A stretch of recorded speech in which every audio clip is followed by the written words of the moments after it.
Racikan Berita 1. Assalamualaikum warahmatullahi wabarakatuh. Waalaikumsalam warahmatullahi wabarakatuh. Kembali pada siang hari ini, UI Watch Plus ingin berbincang-bincang dengan salah seorang yang khusus kami undang untuk berbincang-bincang mengenai masalah pertanian. Alhamdulillah. Kita tahu zaman Soeharto dan sebelumnya pertanian sering disebut-sebut sebagai soko guru ekonomi. Ya. Dan itu saya rasa tidaklah berlebihan karena memang secara historis Indonesia adalah negara agraris yang terletak di daerah Khatulistiwa, dan insya Allah ini merupakan daerah yang sangat subur. Matahari sepanjang tahun ada, hujan sepanjang tahun juga berganti-ganti dengan panas. Jadi kalau tidak salah, band kita waktu tahun 64-65 itu namanya Kus Bersaudara. Itu menyanyikan lagu "Orang bilang tanah kita tanah surga, tongkat kayu dan batu jadi tanaman." Begitulah kira-kira yang mengharuskan bangsa Indonesia harus bersyukur karena diberikan rahmat Allah berada di daerah Khatulistiwa. Tetapi persoalannya sekarang, mengapa sampai sekarang Indonesia belum lagi mencapai swasembada pangan? Padahal tahun 84 saja mantan Presiden Soeharto setelah berjuang dari tahun 69 sampai dengan 65 mulai mengambil alih kekuasaan. 65 sampai dengan 84 berjuang menggerakkan sektor ekonomi yang berhubungan dengan pertanian. Karena Pak Harto tahu persis, Pak Harto sebagai anak petani tahu persis bahwasanya sebagai soko guru perekonomian pertanian ini harus digalakkan. Makanya Pak Harto itu memanfaatkan seluruh potensi kekuatan yang ada di Indonesia, dari universitas-universitas, dari IPB, dari UNPAD, dari UGM, banyak guru-guru besar pertanian yang mendampingi beliau direkrut untuk menjadi penasehat.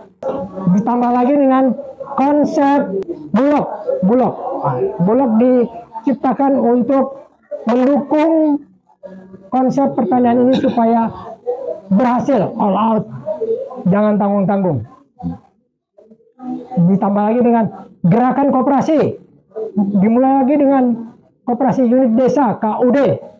KUD itu sampai ke desa-desa terpencil, dialah yang mendistribusikan pupuk, mendistribusikan pestisida, melakukan penyuluhan-penyuluhan bimbingan kepada petani-petani yang mungkin kurang mengetahui mengenai bagaimana memodernisir pertanian.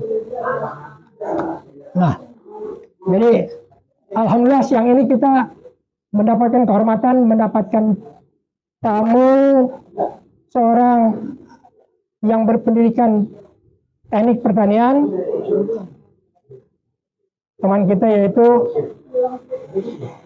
Indra Adil. Ya. Assalamualaikum Indra. Waalaikumsalam Bang. Ya.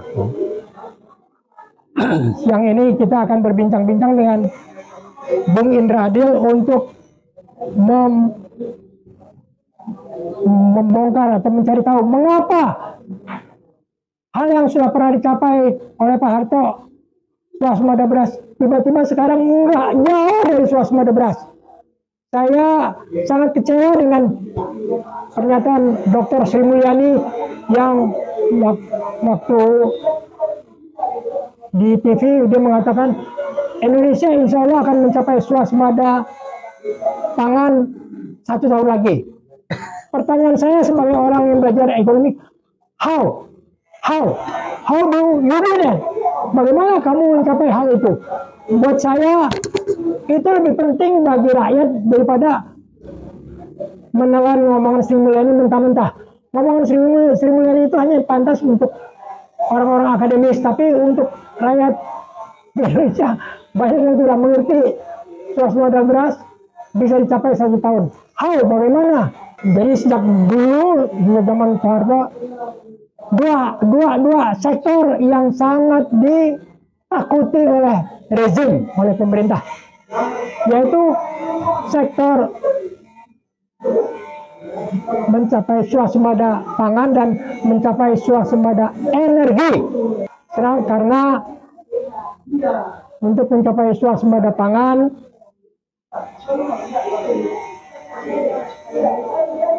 selain kita harus bekerja keras dengan memobilisasi seluruh rakyat dari bawah sampai ke atas, pertanian itu, produk pertanian itu harganya itu sangat volatile ya, sangat bisa berubah. Karena misalnya iklim aja yang tidak mendukung, kualitas padi jelek, harga gabah turun. Nah, gitu.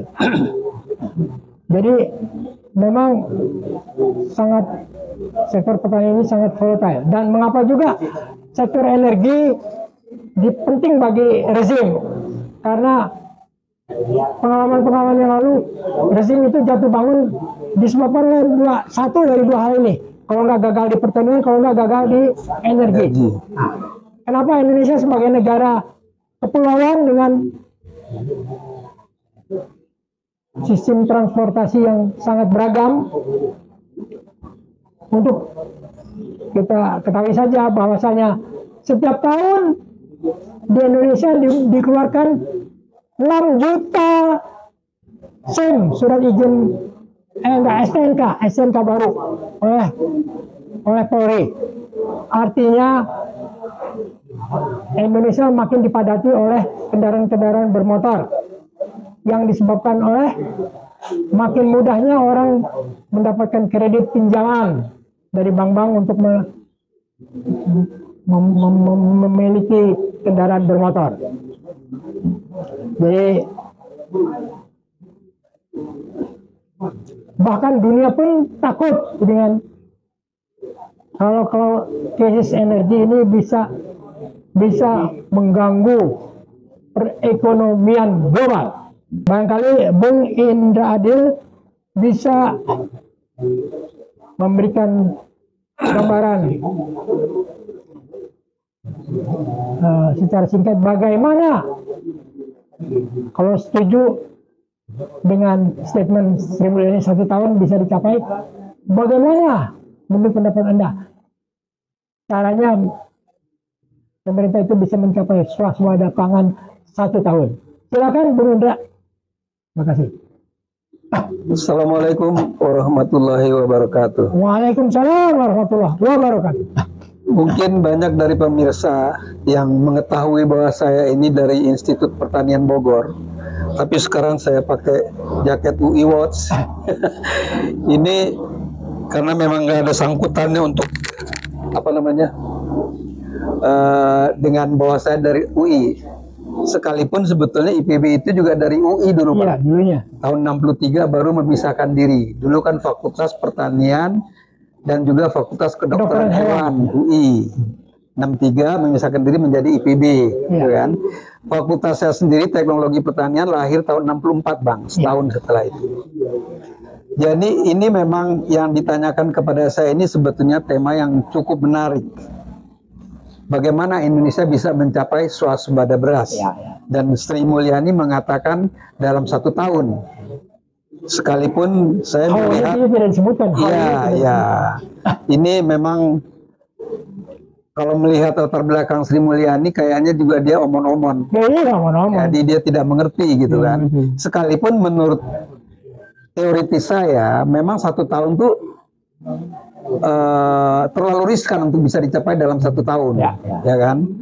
Saya nggak tahu latar belakang apa Sri Mulyani bicara itu. Apakah maksudnya ada dana dari pemerintah besar-besaran untuk bikin rice estate gitu kan, atau apa saya nggak tahu. Tapi sebetulnya soal swasembada beras ini itu bukan sesuatu yang rumit, Bang. Iya, iya. Swasembada beras. Kenapa kita selalu gagal selama ini? Karena tidak ada goodwill dari pemimpin kita. Sama sekali tidak terlihat. Sama sekali tidak ada goodwill untuk hal itu. Untuk mensejahterakan petani. Iya. Kita lihat aja dari zaman Soeharto. Waktu zaman Soeharto agak mendingan lah ya.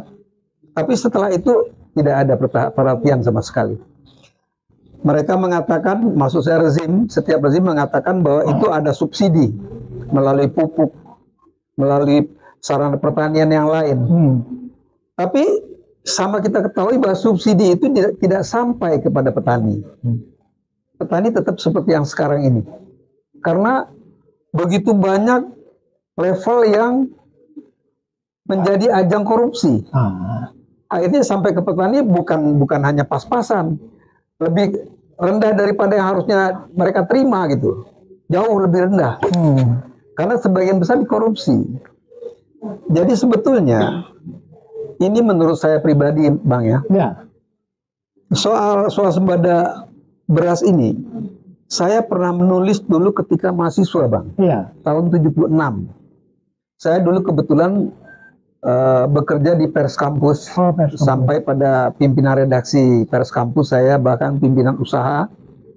Jadi level tertinggi di Pers Kampus waktu itu, saya menulis karena saya pernah membaca Jepang pernah melakukan, yaitu memberikan subsidi langsung kepada petani. Caranya adalah semua beras petani itu dibeli dengan harga tinggi, Bang. Ini sebagai contoh aja. Sekarang kan menurut perkiraan saya juga tidak cek betul, itu petani mendapat hanya 5.000, 4.500 per kilo, ya kan? Ya tidak bersemangat lah petani. Sementara dijual di luar itu yang dapat untungnya pedagang, bukan petani. Dia dibeli oleh Bulog 4.500 sampai 5.000. Menurut pemikiran saya, kenapa Bulog sebagai wakil dari pemerintah itu tidak membeli dengan harga tinggi? Jadi subsidinya itu diberikan dalam bentuk harga kepada petani, tidak dalam bentuk pupuk sarana pertanian lainnya. Karena ini sangat riskan untuk dikorupsi dan terbukti begitu sampai sekarang. Makanya tidak ada semangat di petani untuk menanam padi dengan bergairah. Seandainya pemerintah membeli dengan harga 10.000 per kilo kepada petani, Abang bisa bayangkan betapa bersemangatnya mereka menerima uang langsung ke tangan mereka dengan harga yang tinggi. Tentunya kita bertanya, nanti dijualnya berapa oleh pemerintah? Kan jadi tinggi, rakyat yang lain tidak bisa beli, kan begitu kan? Namanya juga subsidi. Jadi kelebihan dana yang diberikan kepada petani itu sebetulnya subsidi dari pemerintah. Jadi pemerintah nanti menjualnya dengan harga lebih rendah daripada yang dia beli. Gitu, Bang. Jadi misalnya dia jual 8.000 atau 7.000. Rugi pemerintah, tapi kerugian itu sebetulnya subsidi. Jadi bukan rugi pemerintah, karena itu juga keluar dalam bentuk pupuk dan segala macamnya. Kan? Kalau misalnya nanti dijual dengan harga 7.000 atau 8.000, pedagang tidak bisa bermain. Pedagang tidak mungkin akan membeli beras ya atau padi lebih mahal daripada dia jual, ya kan? Bisa saja dia mengimpor dari luar, mungkin harganya lebih murah gitu, atau menurut mereka jauh lebih murah, dia impor masuk ke dalam. Berikan saja bea masuk yang tinggi untuk itu, sehingga mereka tidak akan bisa mengejar harga yang ditetapkan oleh pemerintah. Misalnya mereka bisa beli di luar 5.000 rupiah misalnya, dengan transport di Indonesianya sendiri, keuntungan, apa mungkin mereka bisa jual dengan 7.000? Gitu, Bang. Jadi artinya dengan dibeli harga tinggi ini, petani itu langsung mendapatkan keuntungan langsung kepada dia, sehingga dia bergairah untuk menanam padi. Di seluruh Indonesia petani bergairah menanam padi karena harganya tinggi, gitu, Bang. Dengan begitu tanpa bersusah payah pemerintah, produksi kita akan naik dengan sendirinya di seluruh Indonesia, Bang. Di mana peran Departemen Pertanian? yaitu memberikan advokasi kepada petani seperti yang dulu pernah dilakukan Orde Baru yang namanya PPS, PPL, ya, penyuluh pertanian spesialis dan penyuluh pertanian lapangan. Itu saja yang membimbing petani untuk lebih meningkatkan lagi produksinya. Jadi kalau misalnya dalam 1 hektar hanya 4,5 ton gitu kan, nah, dengan bimbingan dari Departemen Pertanian mungkin bisa 6 ton, bisa 7 ton, 8 ton, otomatis dengan sendirinya produksi padi nasional itu akan meningkat gitu Bang. Nah kalau kayak begitu, bergairah petani semuanya, bahkan kemungkinan besar Indonesia bisa ekspor keluar. Itu kira-kira Bang. Ya, sebetulnya sederhana Bang. Hanya goodwill dari pemerintah, maksud saya oknum-oknum pemerintah yang memimpin negeri ini. Itu yang penting sebetulnya. Gitu Bang. Saya kira begitu jawabannya ya. Jadi tidak serumit seperti yang kita bayangkan dengan membuat real estate di mana-mana segala macam yang butuh biaya yang sangat besar, dan saya yakin 1 tahun juga tidak akan bisa itu. Kalau dengan cara ini masih ada kemungkinan bisa. Setidaknya 2 tahun lah kita akan tercapai yang namanya swasembada pangan. Kalau saya sendiri pribadi tidak optimis dengan pernyataan Sri Mulyani karena dia hanya bicara yang bukan bidang dia. Iya. Sama sekali beliau tidak mempunyai pengalaman sebelumnya terlibat dalam hal-hal yang berhubungan dengan masalah pertanian. Iya. Padahal dia termasuk menteri yang paling senior, menteri yang lama. Jadi bukan hanya Sri Mulyani, menteri-menteri sekarang ini yang ada ini hanya membicarakan masalah, membicarakan sektor finansial, tapi tidak pernah bicara mengenai sektor real. Padahal kalau kita bicara ekonomi itu sederhananya 2. Kita harus membicarakan uang dan membicarakan barang. 2. Uang dan barang, nggak boleh dipisah-pisah. Itu suami istri, uang dan barang itu suami istri yang setia. Jadi sangat naif kalau Sri Mulyani ngomong soal apa? Soal sembada beras. Soal sembada beras, tapi tidak pernah membicarakan sektor realnya.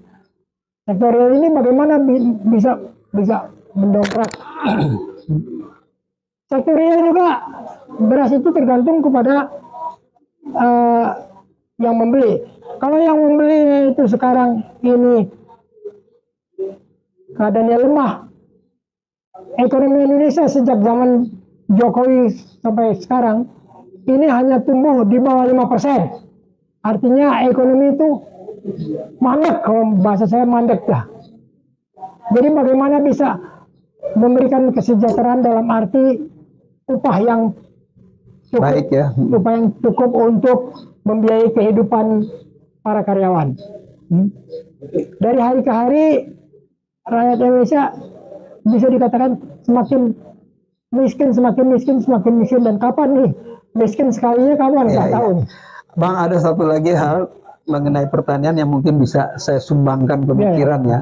Sekalipun saya sebetulnya latar belakang saya kan mekanisasi pertanian, tapi mekanisasi pertanian ini pun sebetulnya tujuan utama adalah meningkatkan hasil pertanian supaya lebih tinggi dan lebih tinggi lagi. Ya, nah soal ekonomi untuk rakyat, karena sebetulnya kan falsafahnya negara itu dibentuk untuk mensejahterakan rakyat, ya kan? Jadi itu harus dimulai dari goodwill pemimpin-pemimpinnya. Gitu. Kalau pemimpinnya punya niat yang baik dan tulus untuk mensejahterakan rakyat, itu nggak ada yang susah, Bang. Tidak ada yang sulit. Gitu. Tapi kita tidak pernah melihat, terutama sejak reformasi ya, ada pemimpin yang betul-betul berniat untuk mensejahterakan rakyatnya.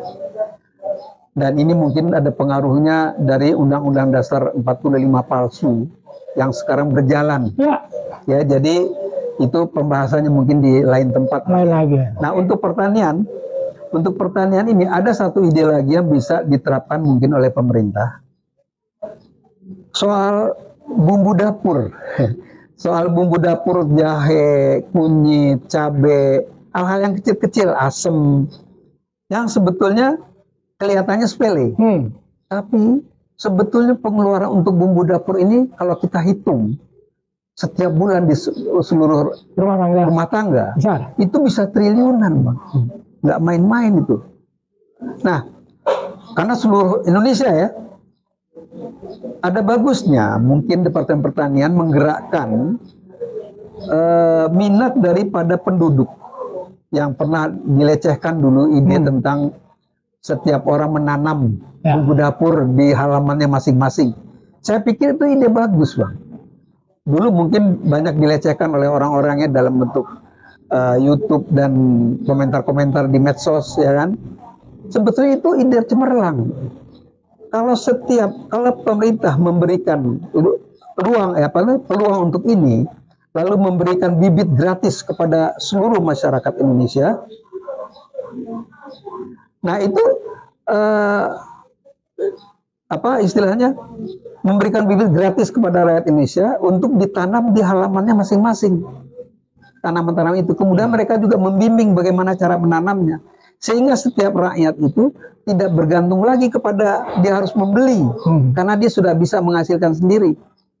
Gitu, Bang. Ya. Sederhana kelihatannya, Bang, tapi kalau kita bikin lebih dalam, yang namanya bumbu dapur atau obat, yang dulu kan ada istilahnya obat dihasilkan oleh rumah tangga sendiri gitu kan, itu dilakukan secara serentak dengan bimbingan Departemen Pertanian. Insya Allah rakyat kita akan sejahtera, Bang. Ya. Jadi sederhana, begitu aja kira-kira ya. Ini pemikiran saya yang awam ya, dalam pengertian saya tidak pernah bekerja di bidang itu, tapi saya pernah bekerja sebagai konsultan pertanian. Saya pernah punya perusahaan konsultan pertanian sampai tahun 85 dulu, sampai 95. Ya. Jadi saya juga banyak diminta konsultasi tentang pertanian. Sekalipun dulu konsultan yang saya dirikan itu lebih banyak berkecimpung di perkebunan, ya.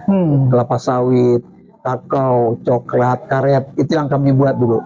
Feasibility study-nya. Sehingga waktu ada kredit murah untuk perkebunan besar swasta nasional, disitulah kami sedang berada, sehingga banyak kami dapat panen dari itu. Dan begitulah kira-kira, Bang, ya. Pemikiran saya yang sederhana tentang bagaimana pemerintah bisa meningkatkan kesejahteraan bagi rakyatnya, karena tujuan utama dari pemerintah dibentuk adalah untuk mensejahterakan rakyat. Alhamdulillah kita sudah sampai kepada penghujung pembicaraan kita pada siang hari ini. Sekali lagi saya mau mengucapkan alhamdulillah, terima kasih banyak kepada Bung Indra Adil. Ya. Mungkin suatu saat kita akan mengundang lagi Anda untuk berbicara dalam topik yang berbeda. Amin. Insya Allah, Bang. Terima kasih. Assalamualaikum warahmatullahi wabarakatuh. Waalaikumsalam warahmatullahi wabarakatuh.